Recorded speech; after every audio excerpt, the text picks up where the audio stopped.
राधे राधे महाराज जी। महाराज जी, आपको जब से सुना है तब से नाम जप करने में प्रीति बढ़ी है। महाराज जी, मैं एक गृहिणी हूँ। महाराज जी, गृहिणी के लिए भागवतिक दिनचर्या कैसी होनी चाहिए? प्रातः कालीन उठकर भगवान को प्रणाम करके भगवान नाम जप करते हुए अपने पति और परिवार की अनुकूलता की पूजा करनी चाहिए। हमारे पति को सुबह अगर सर्विस में जाना है और हम अपने भगवान का पर्दा हटाकर पूजा शुरू करते हैं तो वो पूजा अधूरी मानी जाएगी। सबसे पहले अपने पति की अनुकूलता। गृहिणी का परम कर्तव्य है अपने पति में भगवान को देखना, अपने पुत्रों में भगवान को देखना।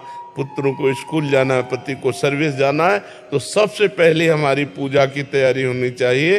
अपने पतिदेव को संतुष्ट करके खिला पिला के उनका टिफिन तैयार करके उनको भेजा, पुत्रों को स्कूल भेजा, फिर अपनी दिनचर्या। तो गृहिणी की सर्वोत्तम पूजा है अपने परिवार की अनुकूल परिस्थिति उपस्थित करते हुए कहीं किसी भी तरह का झगड़ा, कोई परेशानी, किसी भी तरह की असंतुष्टता ना आते हुए नाम जप करते हुए करे। और जब वो चले गए तो अपने ठाकुर जी को उठाया, ठाकुर जी के श्रृंगार किया, ठाकुर जी की सेवा की, इस भाव से चले।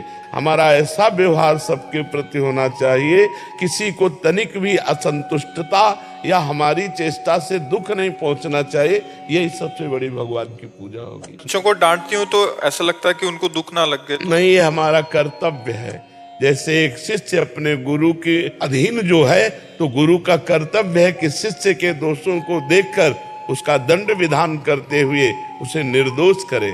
तो ये कोई दोष नहीं है, ये तो हमारा कर्तव्य है, हमें कर्तव्य पालन करना है।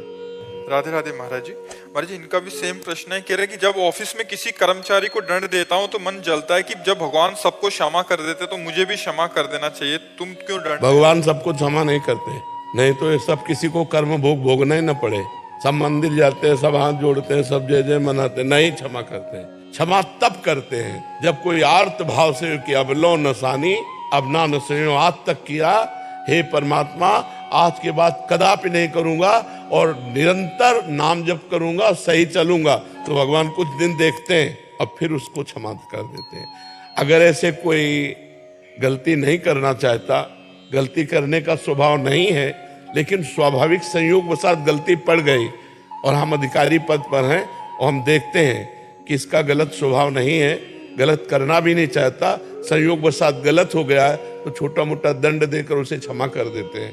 भगवान ने इतना तो ज्ञान दिया ही है कि सामने वाला व्यक्ति आपराधिक प्रवृत्ति वाला है या संयोगवशात अपराध बन गया है।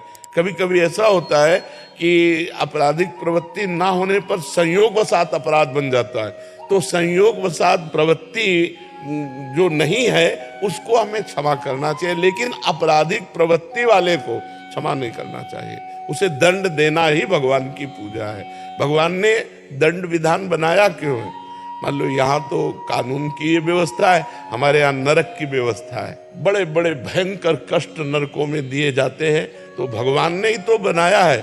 जो आपराधिक प्रवृत्ति वाले, जैसे यहाँ जेल में होता है, डंडा चलता है, 20 साल की सजा हुई, ये हुआ वो, ऐसे वहाँ भी नरक का विधान है।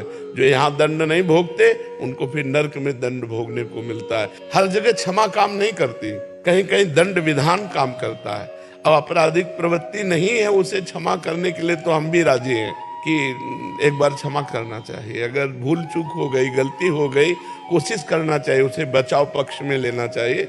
लेकिन जिनकी प्रवृत्ति छल कपट अपराध प्रमाद स्थिति, धर्म के विरुद्ध आचरण करना, ऐसों को दंड देना चाहिए। दंड से ही उनकी बुद्धि शुद्ध होती है, क्योंकि विधान विधान है। अगर ज्यादा दया करेंगे तो आप अपने कर्तव्य से च्युत हो जाएंगे।